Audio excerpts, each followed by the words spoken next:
বেশ কয়েকটা ভুল করে ফেলেছে, সেই কারণেই তাকে আমরা সাসপেন্ড করতে পেরেছি। এখন আমার মনে হচ্ছে দিবাকর রায় প্রকৃত অপরাধী নয়। ওর মধ্যে যদি অপরাধ প্রবণতা বেঁচে থাকতো তাহলে ও আমার নাতনিকে বাঁচানোর জন্য এইভাবে নিজের বিপদটাকে ডেকে আনতো না।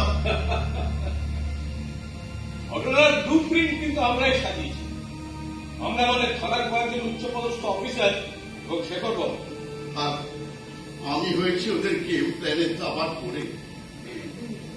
আমাকে তুমি ক্ষমা করে দাও দিবাকর। আমি যদি আগে এইসব জানতাম তাহলে তোমাকে এই বিপদের মধ্যে পড়তে হতো না বাবা। দুটো মেয়ে করুন না, সেই থেকে